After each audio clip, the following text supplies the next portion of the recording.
함께 나누실 말씀은 사무엘하 13장 30절에서 39절까지 말씀입니다. 사무엘하 13장 30절에서 39절 끝절까지 말씀입니다. 구역성경 484페이지 정도 있습니다. 사무엘하 13장 30절에서 39절까지 말씀.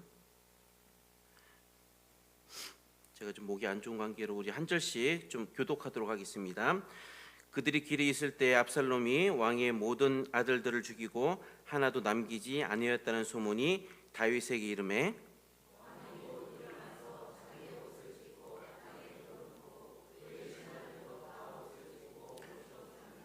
다윗의 형 시므아의 아들 요나답이 아뢰어 이르되 내 주여 젊은 왕자들이 다 죽임을 당한 줄로 생각하지 마옵소서. 오직 암논만 죽었으리이다. 그가 압살롬의 누이 다말을 욕되게 한 날부터 압살롬이 결심한 것이니이다.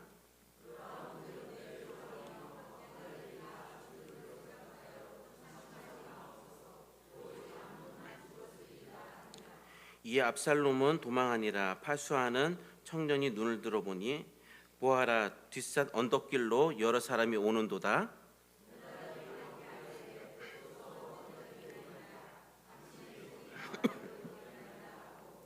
말을 마치자 왕자들이 이르러 소리를 높여 통곡하니 왕과 그의 모든 신하들도 심히 통곡하니라.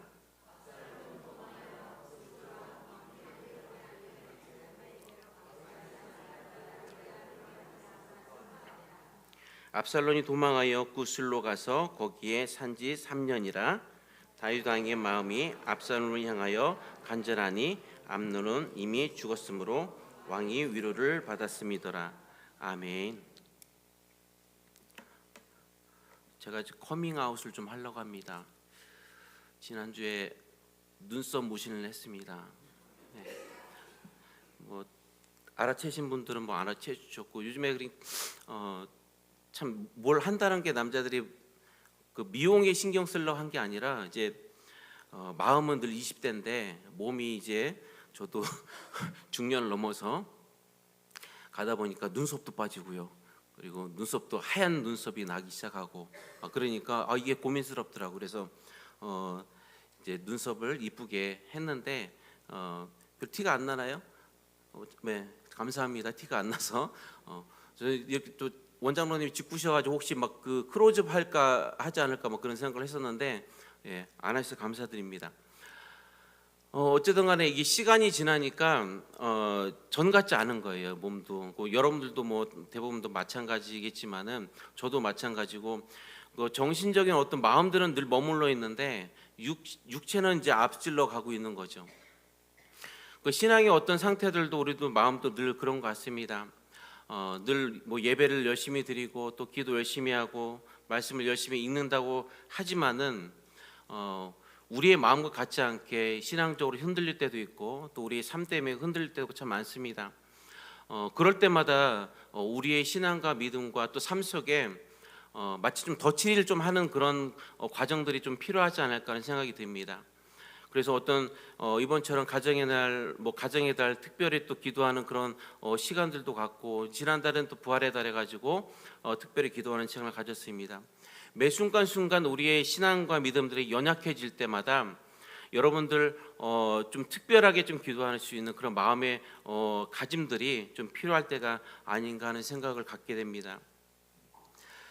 마르다와 마리아의 이야기에서 하나님은 분주한 마르다를 책망을 하는 장면들을 여러분들 많이 아실 겁니다. 봉사하고 영접하고 또 사역도 중요하지만 정말 중요한 것은 마리아처럼 예수님과 인격적인 만남이라고 가르치고 있습니다. 그럼에도 많은 교회들은요 마르다와 같은 사람들을 원합니다. 예배에 늦어도 좋으니까 충실한 교사를 원하고 또 신앙생활을 조금 등한시하더라도 주방에서 열심히 봉사할 사람을 필요로 합니다. 새로운 사람이 오면요 양육을 통해 제자를 만드는 일은 후순이고 늘 뭘 하나라도 더 맡겨서 빨리 맡겨서 교회 일을 맡기는데 급급한 게 대부분의 많은 교회들입니다. 그래서 오늘날 교회들을 책망하시는데 우린 사실 드리려 하질 않습니다. 세상 사람들은 열심히 예배를 드리는 교회를 사실 욕하지 않습니다. 고아와 과부들에게 마음을 주기보다 건물만 크고 아름답게 지으려는 교회들을 탓하는 것입니다. 또 세상 사람들은 교회에 열심히 헌금을 내고 봉사하는 것들에 대해서 여러분 손가락질하지 않습니다. 단지 그 헌금들이 제대로 사용되지 못하는 것에 대해서 세상 사람들은 교회와 종교 시설을 보면서 화를 내는 것입니다. 이 마르다와 마리아 이야기는요, 오늘날 교회의 진정한 교회가 무엇인지를 우리에게 알려주시는 한 이야기가 아닌가 싶습니다. 오늘 말씀을 통해서 우리에게 하시는 결론도 교회의 본질인 하나님이 용서를 바라보라는 것입니다. 자식들이 피비린내 나는 이 살인 속에서 다윗의 자절은요, 나라와 나라가 또 교회와 교회가 또 성도와 성도끼리 일어나는 이 다툼 속에 가슴 아파하시는 하나님의 심정, 그리고 또 용서와 다시 돌아오기를 기다리시는 하나님의 마음이 담겨져 있습니다. 오늘 말씀의 내용을요, 저는 세 단락으로 구분하였습니다. 첫 번째 단락은 압살롬이 모든 아들을 죽였다는 소문에 좌절하는 다윗, 두 번째는 죽은 줄 알았던 아들들이 다시 돌아옴, 또 세 번째 단락은 미운 아들마저 그리워하는 다윗의 모습을 오늘 세 단락으로 이제 구분을 하고 있습니다. 여기서 우리는 두 가지 질문을 좀 만들어 볼 수가 있을 것 같습니다. 첫 번째는 왜 압살롬은 형제들을 죽이려고 했나? 또 두 번째는 왜 다윗은 그런 압살롬마저 그리워했을까? 이전 구절에서 세 명의 인물이 등장합니다. 압살롬의 누이 동생 다말이라는 인물이 등장하고요, 다윗의 첫째 아들 암논이 등장합니다. 이 암논의 친구 그 다음에 요나답이 등장합니다. 이 다윗의 첫째 아들인 암논은 자신의 이복 동생 다말을 사랑하게 되었고요, 그리고 친구 요나답은 계략을 써서 암논이 누이 동생을 겁탈할 수 있도록 돕게 됩니다. 이런 행동을 우리는 속된 말로, 이런 말로 좀 표현하면 좀 그렇지만은 개와 같은 짓이라고 우리는 얘기를 합니다. 그런데 동생을 겁탈한 후에 암논은 동생 다말에게 야, 나 이제 너 질렸어, 너 싫어졌으니까 다시 내 눈앞에 오지도 마, 이렇게 얘기를 합니다. 우리는 이런 행동을 속된 말로 개보다 못한 행동이라고 합니다. 이게 사람으로서 용서를 받을 수 있는 행동이 아닌 것입니다. 이 사실을 알게 된 이 다말의 오빠 압살롬은 동생이 해를 입을까 염려하여서 그래도 내 오빠니까 지금은 좀 잠잠히 있고 근심하지 말고 기다리고 있어라고 말을 합니다. 그리고 다윗은 이 사실을 알고 매우 화를 냅니다. 우리 21절 한번 같이 한번 읽어보겠습니다. 시작. 이 일을 알게 된 다윗은요, 암논의 이 개만도 못한 행동에 진노를 했습니다. 그러나 중요한 건 그 죄에 대한 대가를 치르도록 하지 않았다는 겁니다. 그러면 진노만 했던 것입니다. 더 이상 암논의 이 행동에 대해서 어떤 질책이나 벌을 내리지 않았다는 것입니다. 용서와 죄에 대한 대가는요, 다른 것이거든요. 용서란 마음으로 결정된 행위고요, 그와 별개로 죄에 대한 대가는 반드시 이행되어져야 된다는 것입니다. 그 죄에 대한 대가가 공정하게 치러지지 않았을 때는 결국 오늘 말씀에 나오는 것처럼 참혹한 결과를 유발하게 되는 것입니다. 모든 관계에서요, 사실 갈등은 늘 고통을 가져옵니다. 그런데 특히 이 가족 간의 관계 속에서는요, 이 가족 간의 관계에서 겪는 이 고통과 이 갈등은, 불안한 갈등은 상대에게 더 큰 상처를 주게 됩니다. 당시에 다윗은 모든 부귀 영화를 누리는 왕이었지만은 가족 안에서 일어나는 불안은 자신의 권력으로도 절대 해결할 수가 없었습니다. 사랑으로 충만해야 될 이 가정이 피비린내 나는 전쟁터로 변해버렸으니 이처럼 불행한 다윗의 모습이 어디 있겠습니까? 암논이 압살롬의 이 종들에게 살해당하는 모습을 보고 다른 왕자들은 노새를 타고 도망갔습니다.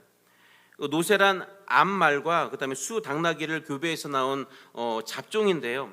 시편 32편 9절 말씀에 너희는 무지한 말이나 노새같이 되지 말지어다라는 말씀이 기록되어 있습니다. 이 무지한 말이나 노새는요, 사실 재갈과 굴레로 단속하지 않으면은 주인의 말을 절대 듣지 않는 동물입니다. 이런 무지한 노새를 왕자들이 타고 도망갔다는 것은요, 그만큼 다급한 상황이었다는 것입니다.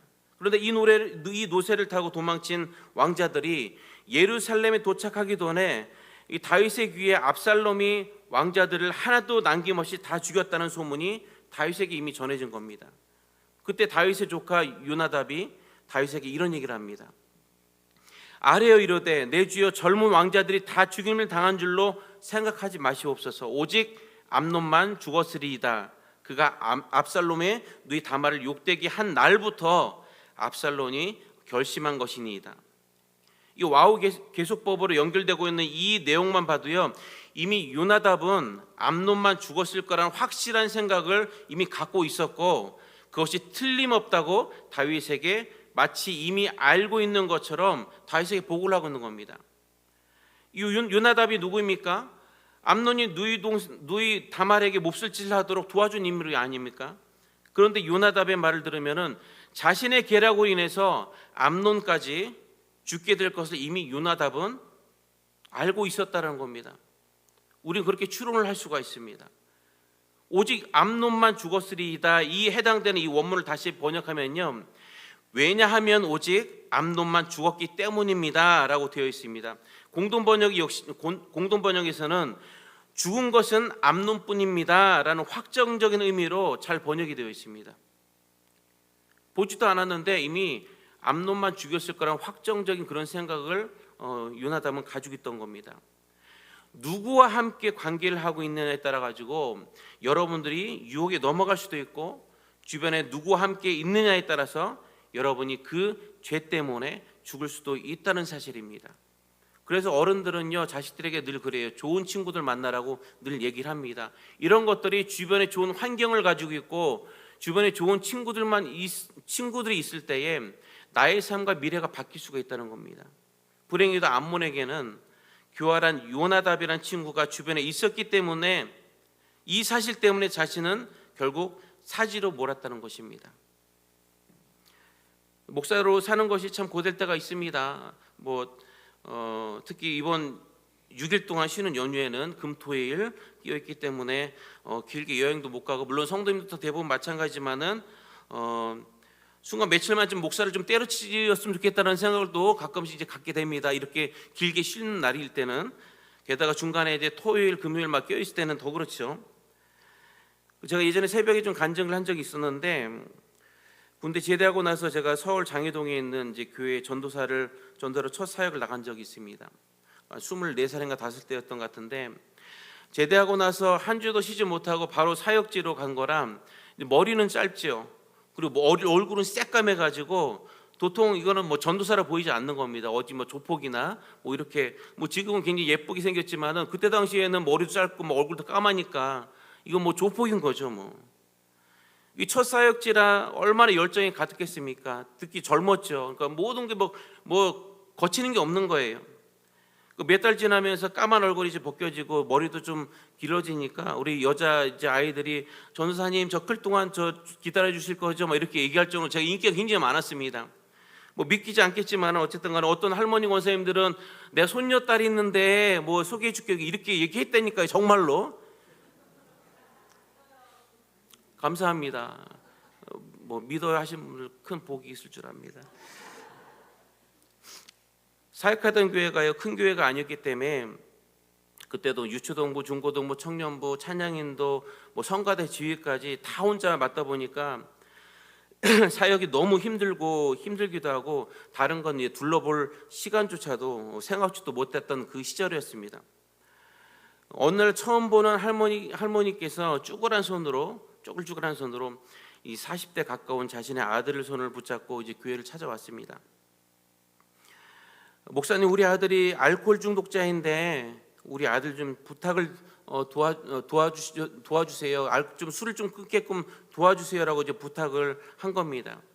이 40대 가까이 된 사람이랄지라도 이제 결혼 안 한 사람이라 이제 청년부라 제가 이제 담당을 하고 있었는데, 교회 일복은 예전에도 늘 충만했습니다.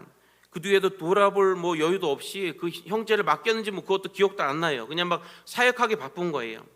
그렇게 몇 주가 바쁘게 돌아갔는데, 그리고 나서 3주인가 지난 월요일 날 담임 목사님께 전화가 왔습니다. 급한 목소리로 빨리 교회 오라고 저한테 전화가 왔어요. 왜 그러냐고 했더니 그때 할머니가 부탁했던 그 아들 기억나지 않냐고. 어제 그 청년이 술 먹고 취해가지고 부엌에서 내려오다가 미끄러져서 뇌진탕으로 직사를 했다는 겁니다. 그 얘기를 듣자마자 전화를 끊고 나서 한동안 몸을 움직일 수가 없었어요. 이거는 뭐 그 장면이 기억나거든요. 저한테 엄마가 그 아들 손을 붙잡고 와가지고 얼마나 다급하고 마음이 아팠으면은 그 손을 붙잡고 와가지고 우리 아들 좀 부탁한다 그렇게 부탁하고 간 얼굴이 지금도 기억나는데 몇 주 지나지 않아서 결국은 또 술을 먹고 내려오다가 옛날에는 뭐 가난한 집이었으니까 방 한 칸에 부엌대기 한 칸 있는 집이에요. 타일로 된 이 계단 2개가 내려오면 부엌인 겁니다. 타일이 얼마나 미끄럽습니까? 그리고 또 술도 취했겠죠. 그러니까 그 계단 내려오다가 뒤로 넘어져 가지고 바로 즉사를 한 겁니다. 할머니가 자신의 아들을 맡겼던 장면이 떠오르면서 마치 하나님이 그 청년의 손을 붙잡고 제게 데려와 내 아들 좀 잘 부탁한다라고 한 것 같은 그런 마음이 들어가지고 더 이상 사역을 계속 해야 될지 그런 마음의 어떤 아픔들이 굉장히 컸습니다. 이게 사역자로 살아가는 것이 참 쉽지만은 않았습니다. 감당이 안 되는 사역들과 준비로 한 주 한 주 꾸역꾸역 보내고 있던 찰나에 전 정작 중요한 사역을 잃어버리고 말았던 겁니다. 제가 전도사를 하고 목사를 하는 것들은 사실 해야 되는 것들 때문에 여러분들의 은혜와 함께 나누기 위해서 찬양 인도를 하고 아이들에게 설교를 하고 이런 과정들도 참 중요하지만은 주의 종들에게 또 여러분들에게도 마찬가지입니다. 가장 근본적이고 중요한 것은 영혼을 책임지고 영혼을 구원하는 것들이 바로 우리의 입과 우리의 행동과 우리의 삶을 통해서 영혼을 구원하는 것이 바로 우리의 가장 근본적인 목적인데도 불구하고 늘 다른 것에 신경 쓰고 다른 것에 바쁘다 보니까 한 영혼을 놓치고 만 겁니다. 장례를 다 마치고 교회 가서 담임 목사님 앞에 엎드려 가지고요. 다시는 내 게으름 때문에 영혼을 잃어버리지 않겠다고 엉엉 울었습니다. 그 청년에게 만일 술이 아니라 좋은 친구가 옆에 있어 주었다라면은 죽지 않았을 텐데 이런 마음이 계속 드는 겁니다. 그 다음부터 사역을 건성건성을 할 수가 없던 거예요. 내가 건성건성하는 사이에 내가 게으른 사이에 혹시 다른 사람이 혹시 영혼이 죽지 않았나 그런 마음들이 드니까 건성건성할 수가 없는 거예요. 마치 암논 옆에 압살롬이 아니라 정말 좋은 친구 한 명만 있었더라면은 암논이 비참하게 죽진 않았을 텐데 여러분 자녀가 교회 가기 싫다고 내가 왜 교회를 가는지 모르겠다고 해도 여러분 절대로 그 아이들 자녀들을 말들을요 이해하시면 안 됩니다. 목사님 애들이 조금 크니까 부모 말을 안 들어요. 지금 자녀가 교회를 안 나가는 건 아이 잘못이 아니라요 정말 죄송한 말씀이지만은 아이를 향한 우리의 간절함이 부족하기 때문입니다. 언젠간 교회 가겠지. 최소한 내가 살아있는 동안에는 다시 믿음 생활하겠지. 교회 안 가는 걸 이해해주고 허락해주는 부모는요 절대로 그 자녀에게 좋은 친구가 될 수가 없습니다. 최소한 고등학교 졸업할 때까지는 부모가 그 신앙까지 책임져야 하는 것이 부모로서의 마땅한 어떤 의무가 아닙니까?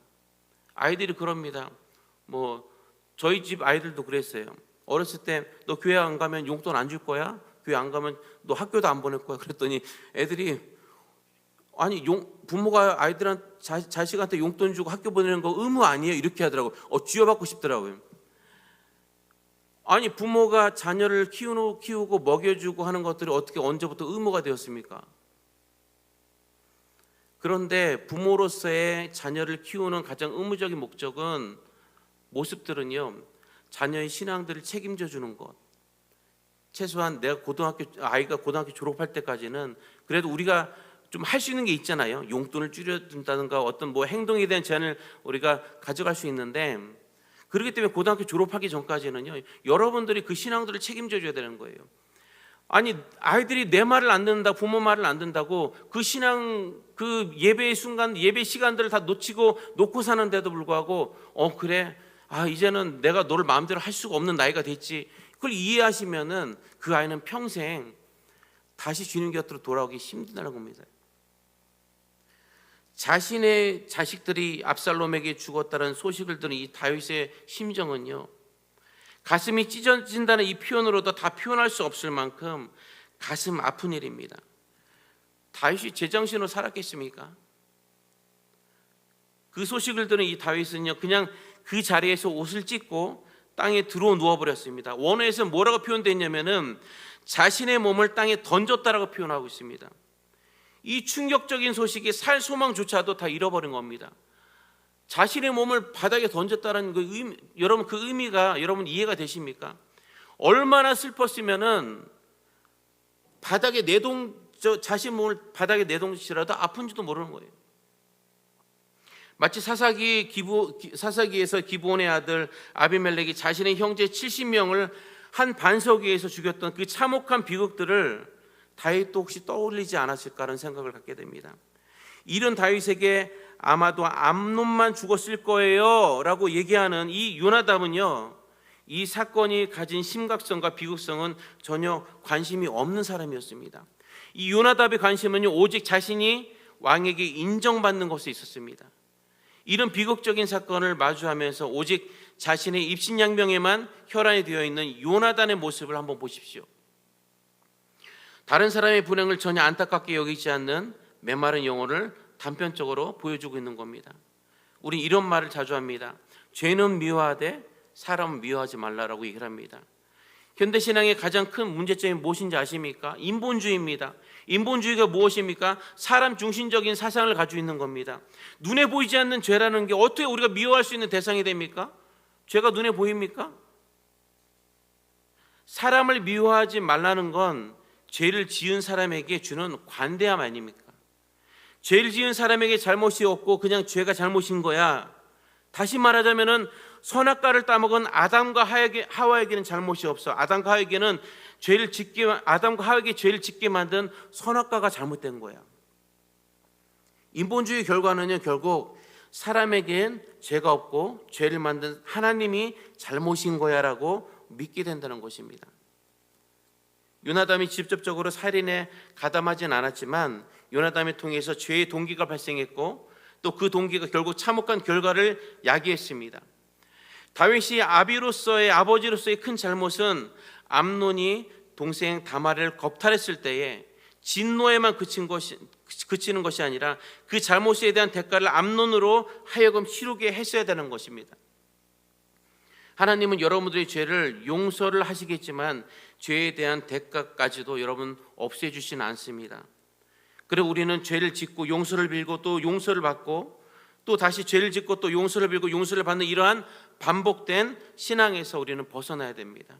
왜냐하면 죄에 대한 형벌은 내가 대가를 받을 때까지 계속 쌓여져만 가기 때문입니다. 십자가가 예수님을 못 박은 게 아니잖아요. 십자가와 저 대목과 창이 죄를 지은 것이 아니지 않습니까?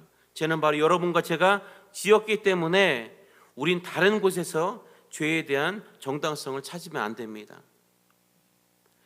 이제 얼마 지나자 이제 정말 요나담의 말대로 왕자들이 궁으로 돌아왔습니다. 하지만 이 다윗은요, 맏아들을 잃어버렸고 또 아들 압살롬과의 이 원수가 되었던 것입니다. 이 수치스럽고 얼마나 충격적인 결말입니까? 이런 너무 충격적이라서 이건 아침 드라마에도 안 나오는 이 충격적인 사건인 겁니다. 그런데 이런 순간에도요, 35절에 요나담은 이런 말을 합니다. 요나담이 왕께 아뢰되 보소서 왕자들이 오나이다. 당신의 종이 말한 대로 되었나이다.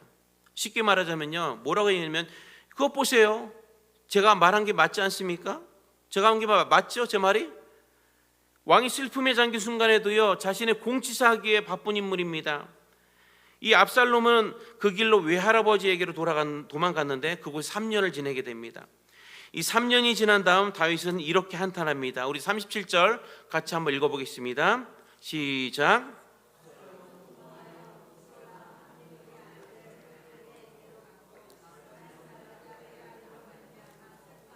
아멘. 그의 아들이 암논을 그의 아들이란 이 단어가 암논을 가르치는지 아는 압살롬을 가르치는 건지 정확히 확실하진 않습니다. 성경에 나오지 않았기 때문에. 그런데 많은 신학자들은 암논이 죽은 지 3년이 지났기 때문에 그 슬픔이 어느 정도 이제 감해졌다고 생각을 한 거예요. 그래서 압살롬을 그리워한 것이다라고 해석을 많이 합니다. 그런데 사실 그의 아들이 누구를 말하는지는 사실 중요하지 않습니다. 죽은 아들을 생각한다 해도, 또 떠난 아들을 생각한다 해도 부모 입장에서는 마음이 아픈 건 사실 매 한 가지이기 때문입니다. 이 살인의 중죄, 그것도 자신의 이복 형제를 살해하는 죄는 절대로 용납할 수 없지만은 자식을 향한 아버지의 무조건적인 이 사랑은 그 모든 죄를 다 덮을 만큼 위대하다는 것입니다. 저도 사실 이제 들었던 얘기인데, 이용현 목사가 어렸을 때 얼마나 착했는지, 겨울에 눈이 오는 날이면 새벽 1시부터 이제 아버지가 뭐 저번에 설교했지만은 자전거를 타시고 우유배를 하시잖아요. 새벽 1시에 일어나세요. 11시까지 하시고 그다음에 식사하시고 주무셨다가 또 이제 일어나시는데, 그러니까 새벽 1시부터 일하시는 거예요. 그러니까 눈이 많이 쌓이는 그 날은 제가 새벽 1시까지 한 200-300m 정도를 이제 비로 이제 눈을 다 치웠어요. 제가 몇 년 전에 저희 아버님한테 그런 얘기를 한 적이 있어요. 이제 공치사를 한 건 아니고, 뭐 눈이 많이 쌓일 때는 아버지가 자전거를 타고 우유 배달하는 게 너무나 가슴 아프고 힘들었다라고 했더니 저희 아버님이 그러더라고요. 근데 누가 치운지 모르겠는데 늘 저기 큰 길까지 눈이 치워져 있었다고 그렇게 얘기하더라고요. 그래서 제가 자신 있게 자랑스럽게 그거 저라고 이렇게 얘기를 했어요. 유산을 더 주실까 봐. 그만큼 이용현 목사라는 사람은 굉장히 착한 그런 사람이었어요, 어렸을 때.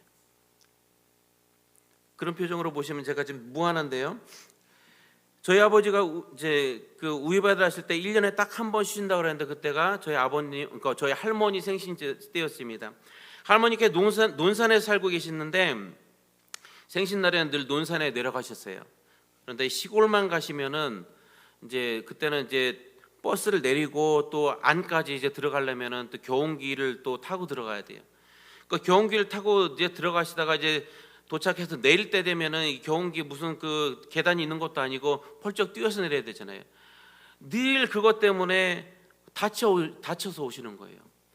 뭐 부러지지 않으면 다행이에요. 늘 뼈 오시고 뭐하고 하시는, 개인적으로 아버지가 이제 시골에 안 가셨으면 좋겠다는 생각이 들 정도로 너무 자주 다치셨습니다.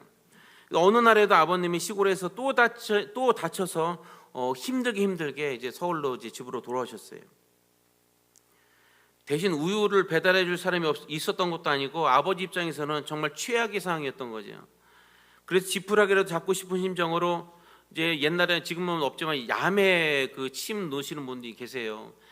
그분을 불러다가 이제 집에서 대침을 좀 맞기도 하고, 침이 이만해요. 엄청 길더라고요. 그거를 복숭아뼈에 맞는데 저희 아버님 웬만하면 아파가지고는 소리를 안 지르는데 소리를 지르시더라고요. 아, 우리 아버지도 아프실 줄 알구나. 그리고 파스도 붙여보시고 뭐 그런데도 나을 기미가 안 보이는 거예요. 나중에 알게 되었죠. 이제 뼈가 부러졌는데, 뼈가 부러졌더라고요. 침을 맞으면 뭐 무슨 낫겠습니까? 그러다 어느 날 아버지가 안방문을 닫으시고 엄청 엉엉 우시는 겁니다. 밖에서 듣는데 어린 자식 입장에서 아버지가 우는 소리를 처음 듣잖아요. 처음 듣는데 가슴이 메어지기도 하지만은 도대체 아버지가 왜 우실까? 근데 안방문에다 귀를 딱 살짝 대었더니 아버님이 우시면서 이런 얘기를 한 겁니다. 내가 일을 못하면은 아이들 어떻게 하냐고. 내가 일을 못하면 아이들 어떻게 하냐고. 다리를 왜 이렇게 자주 다치는지 모르겠다. 그러면서 한탄하시면서 오시는 모습들을 밖에서 들었습니다.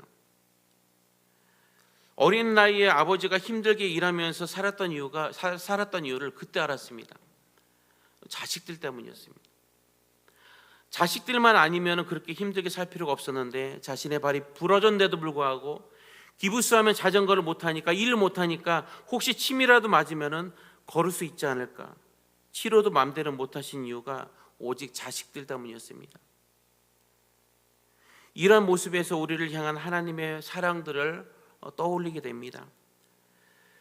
우리는 하나님의 아들을 십자가에 못 박은 죄인입니다. 하나님 입장에서는 우리는 사랑을 할 대상이 아니라 사실 어떻게 보면은 원수와 같은 사람입니다. 이사야서 30장 18절에 이렇게 말씀하십니다. 그러나 여호와께서 기다리시나니 이는 너희에게 은혜를 베풀려 하심이요 일어나시리니 이는 너희를 긍휼히 여기라 하심이라. 대저 여호와는 정의의 하나님이시라.